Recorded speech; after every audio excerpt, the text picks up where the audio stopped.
nous trouvons en Amazonie, dans un petit village perdu, qui ne figure sur aucune carte, un petit village de 88 personnes qui est au bord du grand fleuve Pastaza, qui est un affluent de l'Amazone.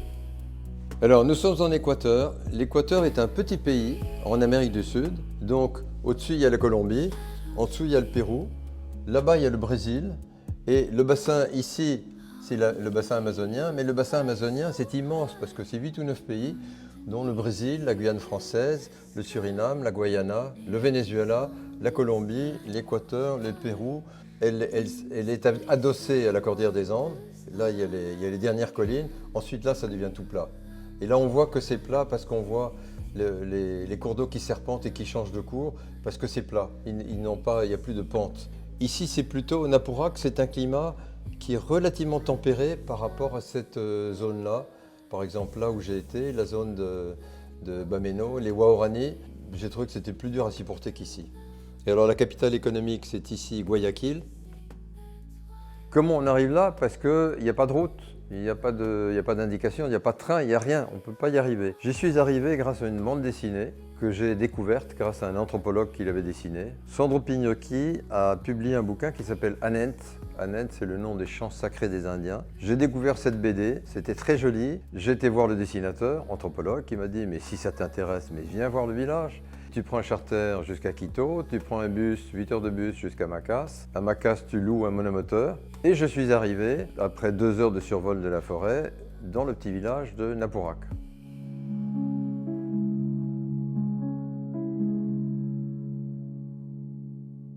Quand on cherche ce village sur les cartes, on ne le trouve pas. Quand on cherche sur Google Maps, on ne trouve pas. Mais sur certaines photos satellitaires, on repère. Alors ici, la cordillère des Andes, ici le grand fleuve Pastaza qui pénètre au Pérou, et ici la boucle.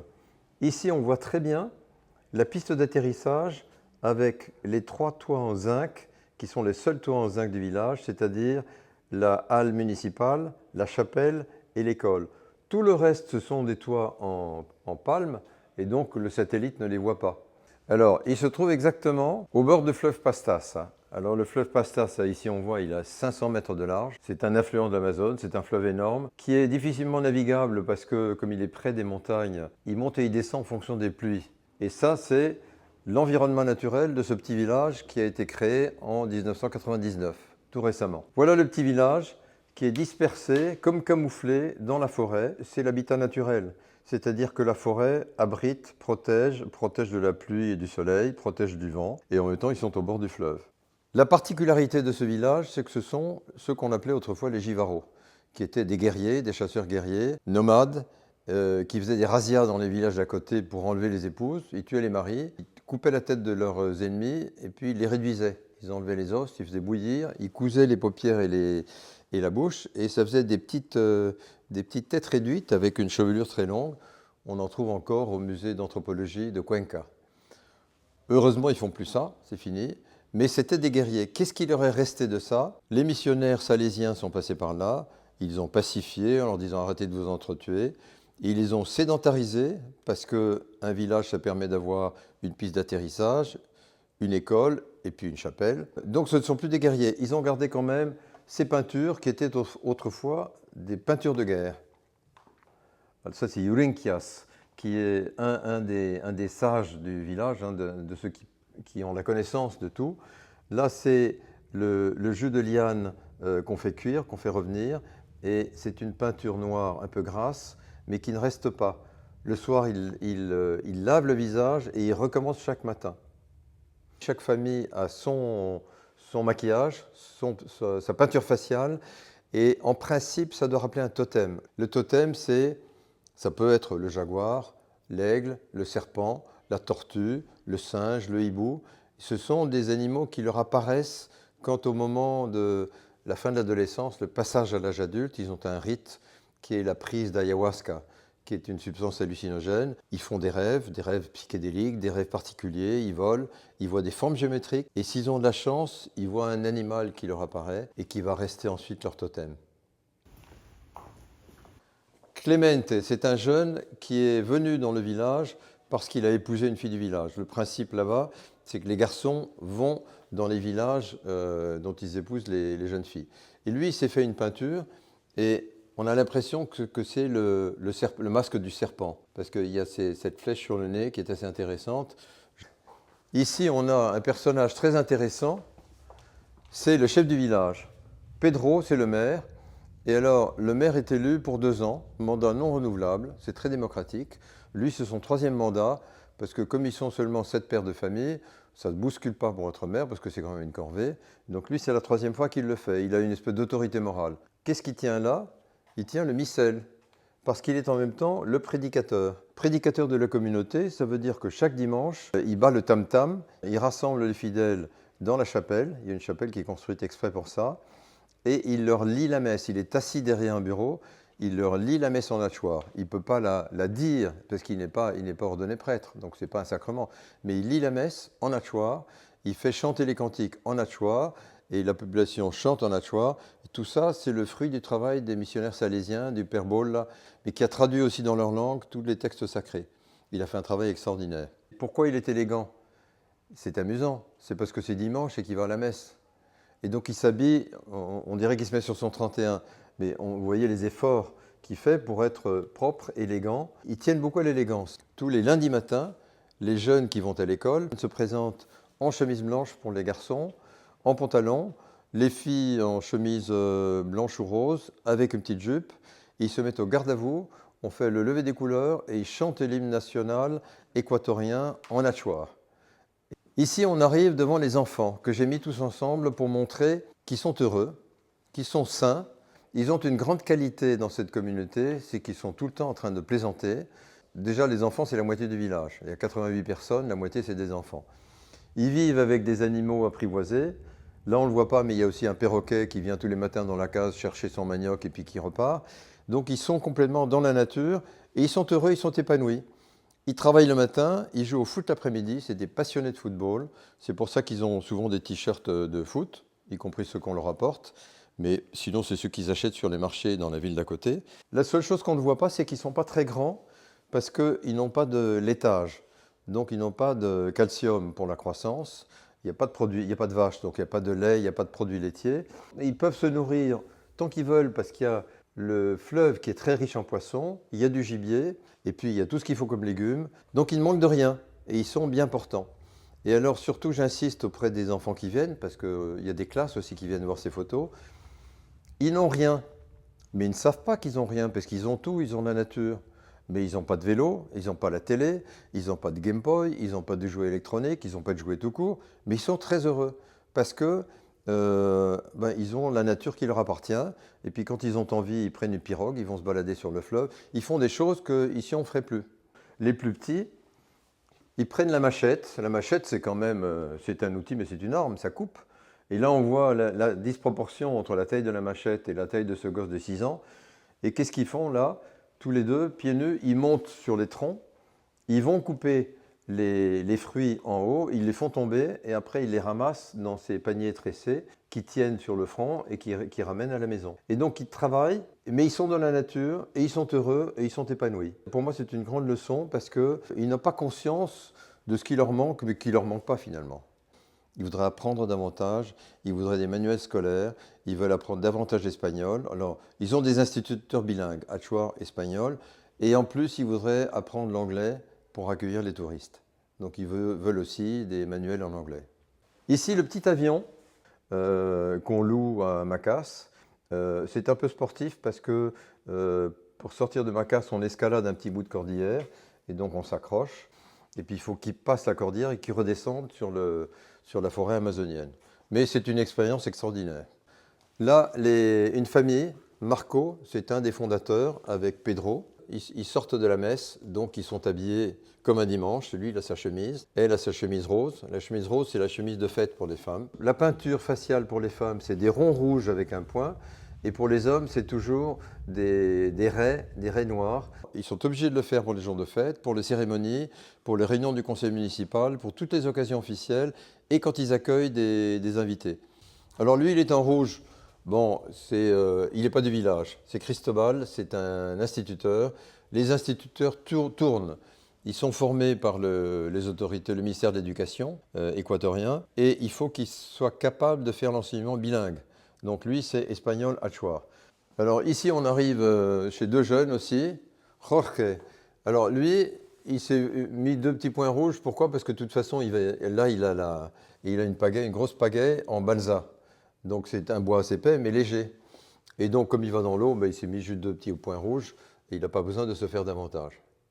Et ils ont des rites ils ont des cérémonies. Quand ils accueillent quelqu'un, soit un individu, soit un groupe de visiteurs, alors ils s'assiedent sur des bancs, quand il faut ça entre villages par exemple, et ils s'assiedent en face, et ils commencent à se lancer des imprécations, et ce n'est pas un dialogue, ce sont des joutes orales.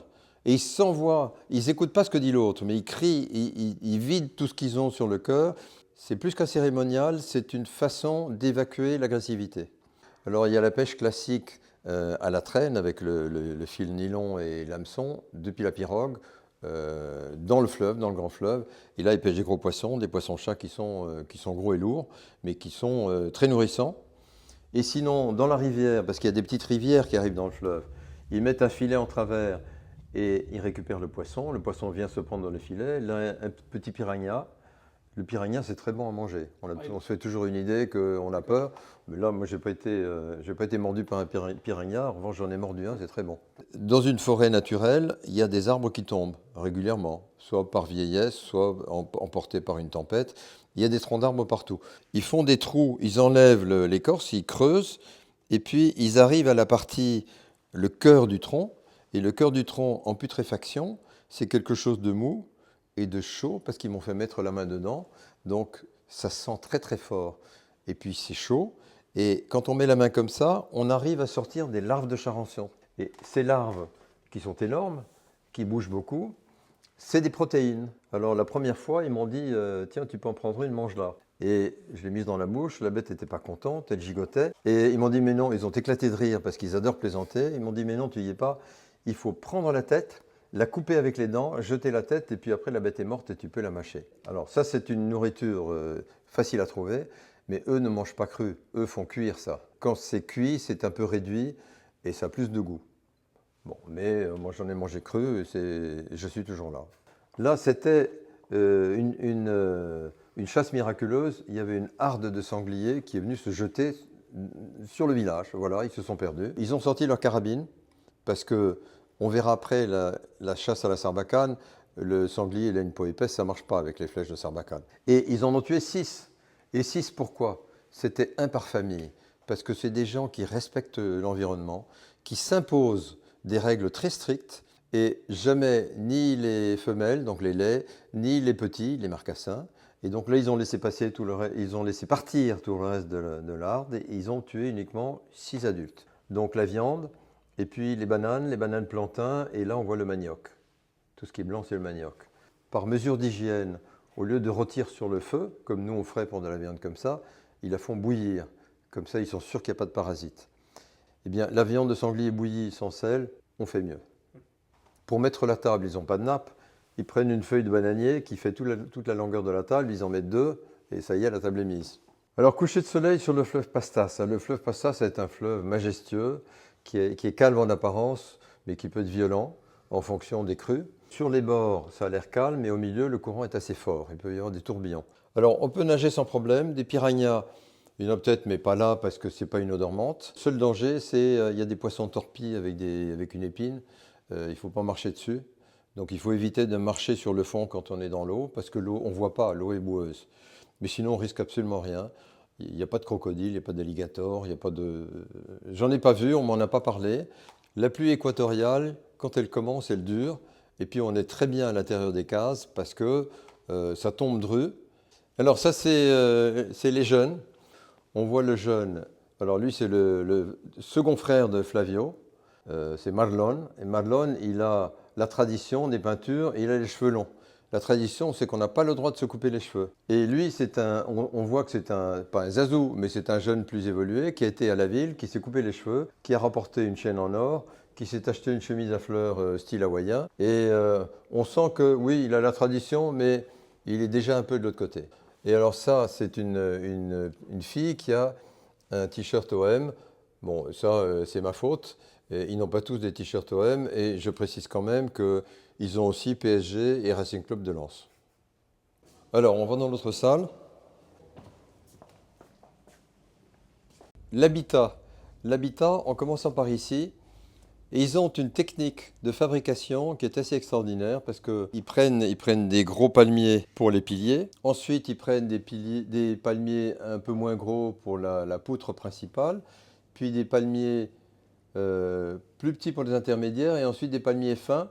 Et tout ça, ils font une charpente qui est liée avec des lianes. Ils n'ont pas de clous, ils n'ont pas de boulons, ils n'ont aucun objet métallique. Une feuille de palmier, c'est très large, c'est long, mais c'est surtout très large. Et c'est très large, donc qu'est-ce qu'ils font? Ils la replient par le milieu, ils marchent pour l'aplatir, et donc ils ont une double épaisseur, et ils vont prendre le milieu donc qui est devenu le bord extérieur, et ils vont le lier à la charpente. Et ici on voit très bien ce travail de couture, parce que c'est ça, hein.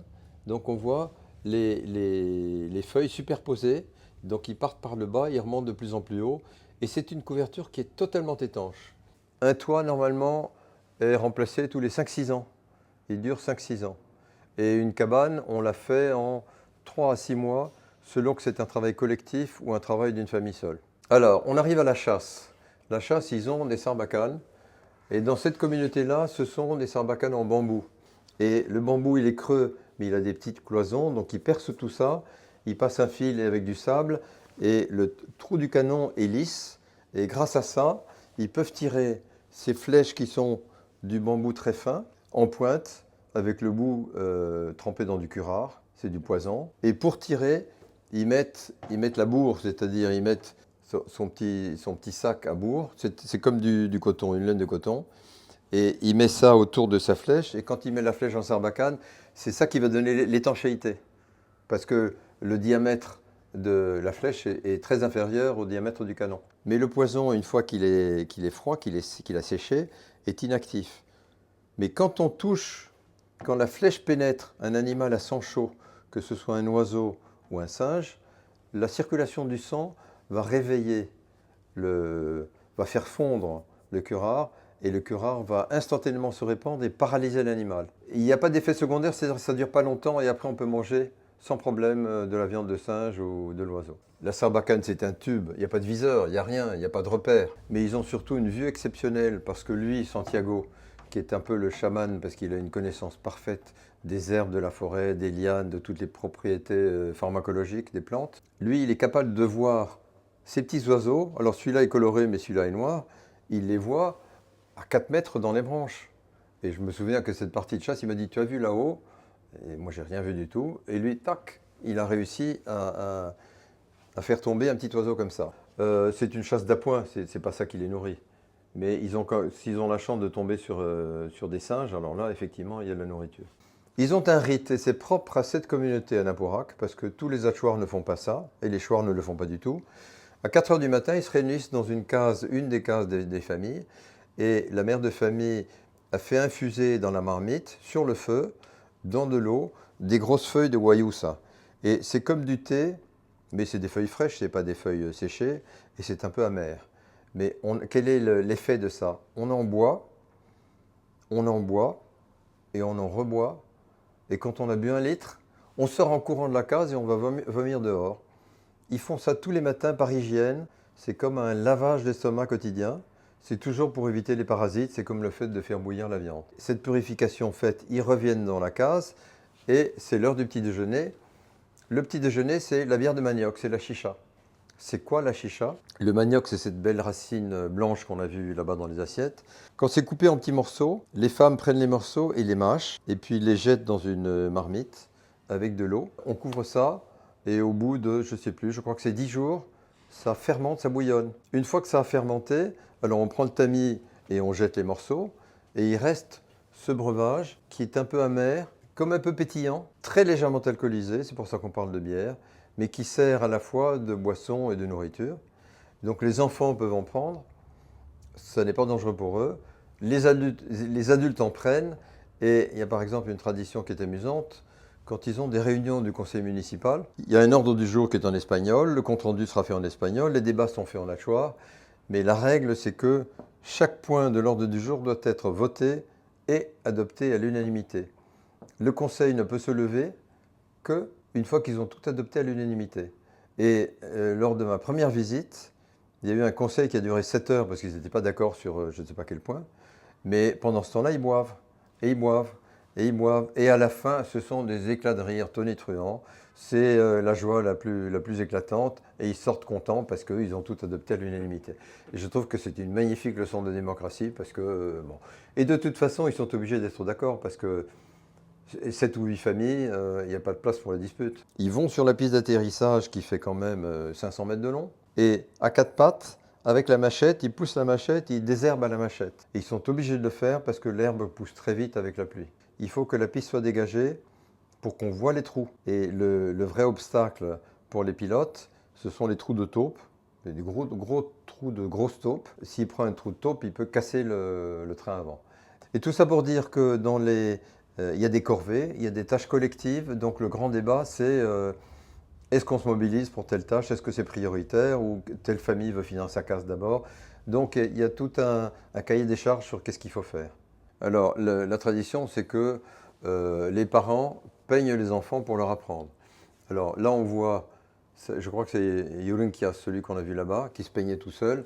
Et là, il peint un de ses fils. Et là, c'est le père qui peint le fils et c'est du noir. Alors là, curieusement, c'est une fille parce qu'elle a un chemisier rose. Mais au lieu de faire les ronds, il fait des raies. Bon, c'est comme ça. Voilà, la vraie peinture, c'est ça. Là, on voit les ronds rouges avec un point au milieu. Bon, et là, on voit aussi OM et Racing Club de Lens. Et le PSG, c'est sur une autre photo. Alors, on finira par les vitrines, mais d'abord, on finit avec ça. Ça, c'est encore un père qui peint l'enfant avec la petite fiole où il y a la substance. On voit que c'est une encre grasse, c'est très gras. Mais c'est ce qui permet de tenir parce qu'il transpire dans la journée. Et en même temps, c'est un gras qui ne tient pas parce que le soir, il se rince et ça part. Et là, on voit l'apprentissage des ados. Ça, c'est Marlon, qui est le second frère de Flavio, donc toujours un fils du chef. Et là, c'est lui 2 ans plus tard. Là, il s'entraîne sur un petit miroir.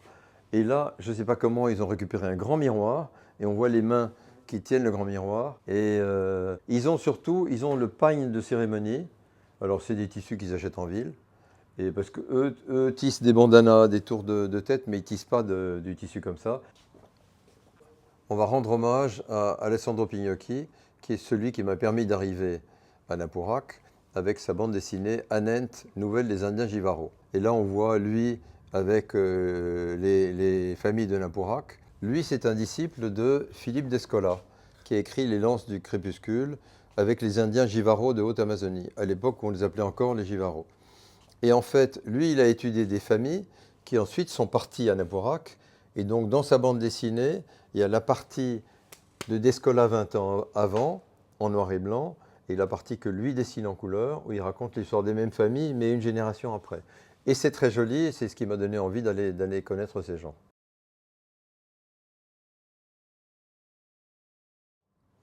Ça, c'est l'artisanat qu'ils font. Ça, c'est une poterie très très fine faite avec l'argile du fleuve qui est cuite et peinte. Et ce qui est intéressant, c'est que ces motifs-là, on les retrouve au musée ethnographique de Cuenca et de Quito, la capitale. Le travail qu'ils font pour les boucles d'oreilles, ce sont des plumes de colibri. Et là, c'est des plumes de petits oiseaux avec des plumes de perroquet. Il y a juste les fermoirs qu'ils achètent à la ville, mais c'est eux qui font ce travail de précision. Et ils sont capables de faire des choses étonnantes. Ça, c'est mon petit récit de voyage que j'ai fait parce que lors de ma visite en 2019, je suis tombé c'était pas prévu, dans un climat qui est un peu insurrectionnel. Il y avait une grève générale. J'ai découvert que les communautés indigènes qui n'avaient pas le téléphone, qui n'avaient pas la radio, comment ils communiquaient entre eux pour se donner les mots d'ordre de grève, de rendez-vous, on se retrouve dans telle ville, on va tous ensemble à Quito.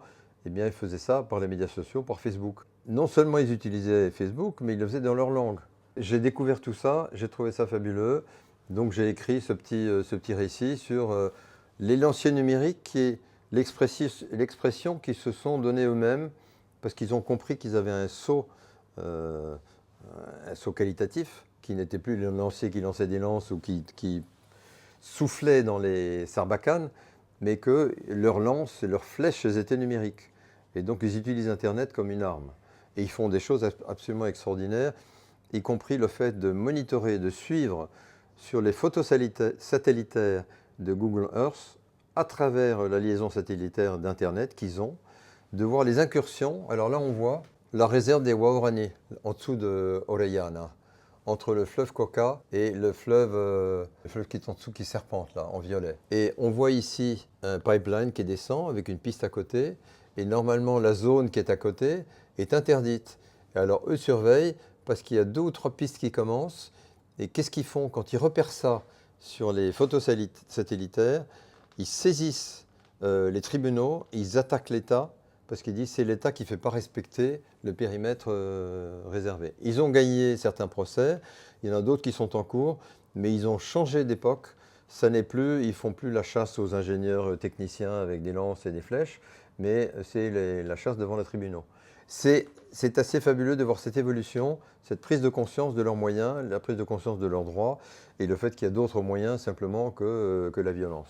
Du point de vue de l'État, c'est plutôt rassurant de savoir que ce n'est plus la justice à la lance, mais les recours devant les tribunaux.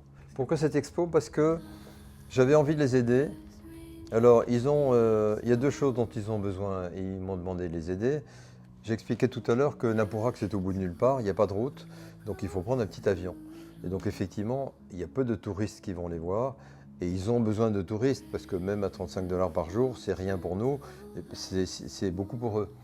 Ils ont besoin de visites de temps en temps, ils ne veulent pas être envahis, mais ils ont besoin de visites pour avoir un peu d'argent, pour se payer l'essence, pour se payer le transport, pour se payer les médicaments. Et puis surtout, ils veulent communiquer leur tradition, ils sont très fiers de ce qu'ils ont. Ils sont très fiers de leur savoir, ce n'est pas seulement les peintures, l'artisanat, c'est aussi la connaissance des plantes, la pharmacopée, les plantes qui guérissent. Tout ça, c'est une connaissance qu'ils veulent partager. Et puis une autre chose qu'ils m'ont demandé, et c'est pour ça que je suis content de faire ça ici les Moulineaux, c'est que ici je parle à des classes, et donc avec les classes on fait des travaux pratiques sur les totems, sur les masques. Les enfants viennent et puis ils doivent schématiser sur des visages les peintures que se font les communautés indigènes, parce que ce qui leur manque le plus, c'est les manuels scolaires. Et donc avec le peu d'argent que j'arrive à récolter en vendant mon petit catalogue ou en vendant des photos, eh bien tout ça, ça va servir à acheter des manuels, à leur envoyer. Et c'est une façon de les aider. Parce qu'ils veulent pas de l'argent pour l'argent, ils veulent apprendre. Ils sont très autonomes et très indépendants, très jaloux de leur indépendance. Et c'est pour ça, et pour moi c'est la plus belle conclusion, encore cette année, ils ont refusé la proposition de la province d'étendre la route jusqu'à leur village. Ils ne veulent pas la route, parce que la route, ce sont les camions, ce sont les gens qui viennent couper les arbres, la déforestation commence, puis c'est la prospection pétrolière, minière, et puis une fois que les pistes sont tracées, il y a des gens qui arrivent, qui déboisent, qui installent des cultures, et c'est fini. Et pour l'instant, ils se défendent en disant « ça c'est notre territoire, vous n'entrez pas ». J'étais 4 fois en tout, en 2017, 18, 19, et puis il y a eu le Covid. Ils se sont isolés, ils se sont protégés en se fermant complètement et en expulsant les missionnaires, les enseignants, tous ceux qui n'étaient pas à Choix. Et puis j'y suis retourné après le Covid. Et là j'ai envie d'y retourner une dernière fois. Ma conclusion, c'est Napourac est accessible, on peut y aller, on ne doit pas faire 3 jours de marche, pas du tout. Il n'y a pas de risque physique particulier. On perd juste un peu de poids parce qu'il fait très chaud et qu'on perd beaucoup en transpirant. Mais c'est accessible. Et j'ajoute, dépêchez-vous d'y aller. Ça change très vite. Dans 15 ans, ce ne sera plus du tout ça. Donc profitez-en maintenant. Ce sont des communautés qui sont authentiques, totalement authentiques. Donc profitez-en, allez les voir. Napourac vous attend.